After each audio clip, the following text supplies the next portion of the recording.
We are gathered here to fill you with fear and give you a treat for your ears, as we invade your mind with our scary rhymes and some tales that can be gory. As you bear witness and sit here and listen to our poetic horror stories.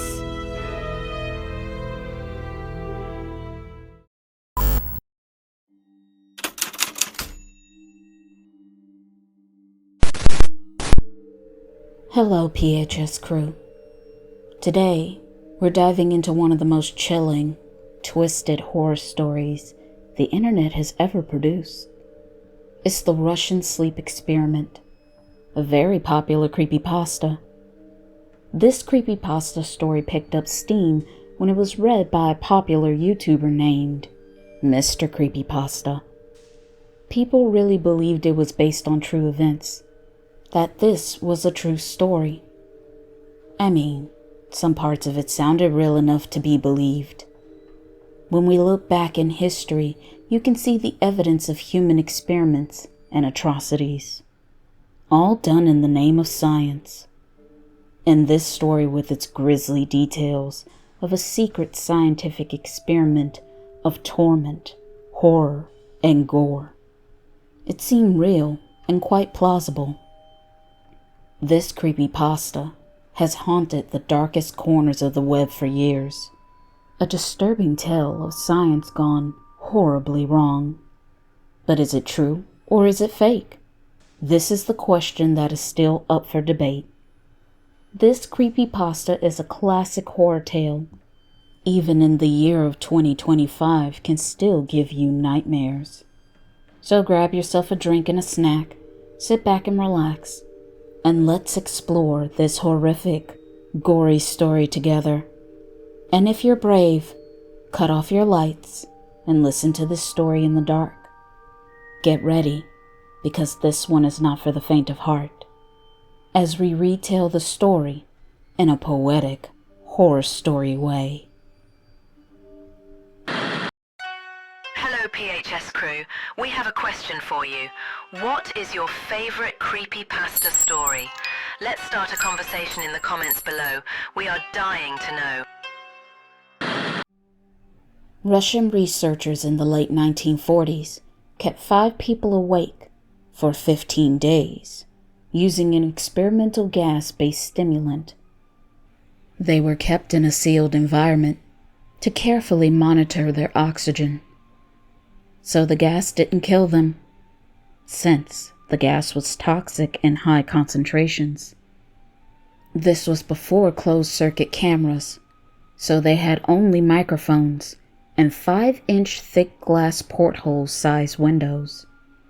This is how they monitored the prisoners in the chamber. The chamber was stocked with books, cots to sleep on, but without any bedding. They had running water, a toilet, and enough dried food to last over 5 months. The test subjects were political prisoners deemed enemies of the state during World War II. Everything was fine for the first 5 days. The subjects hardly complained, having been promised their freedom, if they submitted to the test and did not sleep for 30 days. Now, doesn't that sound like a Mr. Beast game?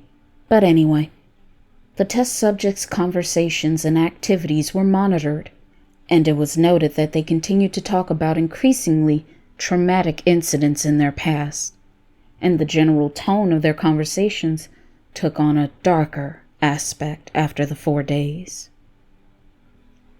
Initially, things seemed to be going according to plan. The researchers meticulously documented their every word and actions. However, as the days wore on, their behavior began to shift. The 5 prisoners seemed off and started to act differently. The initial camaraderie started to fade, replaced by a growing paranoia and uneasiness. Around the 5th day, the subjects stopped talking to each other and instead began whispering into the microphones. They seemingly believed they could earn the researchers' trust by betraying their fellow inmates. Their conversations became increasingly bizarre and disturbing. Then something happened that was truly unsettling. At first, the researchers suspected this was an effect of the gas itself. But after 9 days, the first of the test subjects started screaming.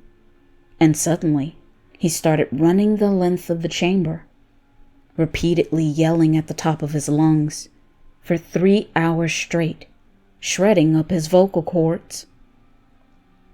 But what was even more disturbing was the reaction of the other test subjects. They didn't try to calm him down. In fact, they seemed completely unfazed, continuing to whisper into their microphones. Suddenly, a second test subject began to yell, while the other 2 test subjects took their books apart and smeared page after page with their own feces and pasted them over the porthole windows. But soon, the screaming stopped, and so did the whispering into the microphones. The researchers assumed the test subjects had simply collapsed due to exhaustion, but after 3 days passed, the researchers checked the microphones hourly to make sure that they were working, since they thought it was impossible that no sound was coming out of the chamber, with 5 people inside. The oxygen consumption in the chamber indicated that all 5 had to still be alive, because it was the amount of oxygen 5 people would consume at a heavy level if they were to do strenuous exercise. On the morning of the 14th day, the researchers decided to try to receive a reaction from the test subjects, so they used the intercom inside the chamber. They were hoping to provoke any response from the prisoners. They were afraid the subjects were either dead or vegetables. They announced over the intercom, "We are opening the chamber to test the microphones. Step away from the door. You will be shot if you don't lie flat on the floor." They told the prisoners if they comply, then one of them will earn immediate freedom. But this was a lie. But to their surprise, only one of the subjects replied, "We no longer want to be freed." Unable to provoke any more response using the intercom, they finally decided to open the chamber at midnight on the 15th day. On the 15th day, they entered the chamber, not knowing what horrors await. But what they found inside was beyond their wildest nightmares. Why don't you stay for a while? I was so afraid. All I could do was stand there with my eyes open big and wide. I know you were wondering why you are here.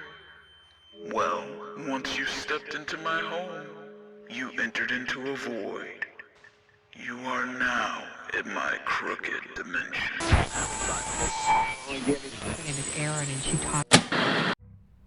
Before going into the chamber, they flushed out the stimulant gas and filled it with fresh air. But immediately voices from the microphones began to protest and object. 3 different voices began begging and pleading for them to turn the gas back on. But their begging and pleading was ignored. The chamber was opened and soldiers were sent in to retrieve the subjects. The subjects began to scream louder than ever before, and so did the soldiers. They couldn't believe the horror they saw before them. Only 4 of the test subjects were still alive, although no one could call the state that any of the subjects were in. Nothing about it felt right. The room was a scene of unimaginable carnage. There were chunks of meat from the 4th dead subject. His thighs and chest was left in the center of the chamber, blocking the drain. And 4 inches of water accumulated on the floor. How much of the water on the floor was actually blood was never determined. The walls were smeared with blood and chunks of flesh. The food rations from the past day 5 had not been touched. They had brutally mutilated each other and themselves. Reports described how their abdominal muscles had been torn out and organs removed, yet the victims remained alive and seemingly didn't feel much pain. They had even consumed their own flesh, Most of the soldiers were Russian special operatives at the facility, but still, they refused to return to the chamber to remove the test subjects. The 4 subjects continued to scream to be left in the chamber. They begged and demanded that the gas be turned back on. They didn't want to fall asleep. The researchers were surprised that the subjects put up a fight. They did not want to be removed from the chamber. 2 soldiers were killed. One had his throat ripped out by one of the test subjects, while the other was gravely injured by having his testicles ripped off and an artery in his leg severed by one of the crazed prisoners. And the prisoner performed this horrendous act by only using his teeth, like he was a wild beast. 5 other soldiers lost their lives due to them deleting themselves after that week. In the struggle, one of the 4 living subjects' spleen ruptured, and he bled out immediately. The medical researchers attempted to save the last 3 subjects' lives by performing surgery, but they didn't want it. They continued to scream, struggle, and fight with their restraints. The subjects only wanted to be placed back into the chamber, and for them to turn the gas back on. The researchers and doctors finally realized they had no choice. The prisoners were too far gone. They placed the 3 test subjects in restraints, and they took them back to the chamber, awaiting determination as to what should be done with them. The commanding officer, a former KGB agent, saw potential and wanted to see what would happen if the subjects were placed back on the gas. The researchers strongly disapproved and objected to that idea, but they were overruled by the commander. In preparation for being sealed in the chamber again, the subjects were connected to an EEG monitor and had their restraints padded for long-term confinement. To everyone's surprise, all 3 subjects stopped struggling the moment they realized they were going back on the gas again. It was obvious that at this point, all 3 were putting up a great struggle to stay awake.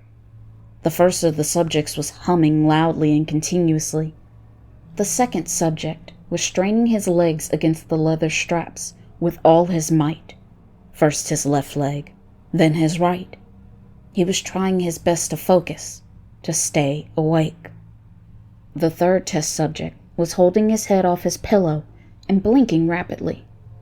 Since he was the first to be wired to the EEG machine, the researchers were intensely monitoring his brain waves. The researchers were surprised by his brain activity. His brain weaving was normal most of the time. But suddenly, and out of nowhere, his brain waves unexpectedly flatlined. And this pattern would happen over and over repeatedly. One moment, he would be brain dead, but in the next moment, miraculously, he would wake up again.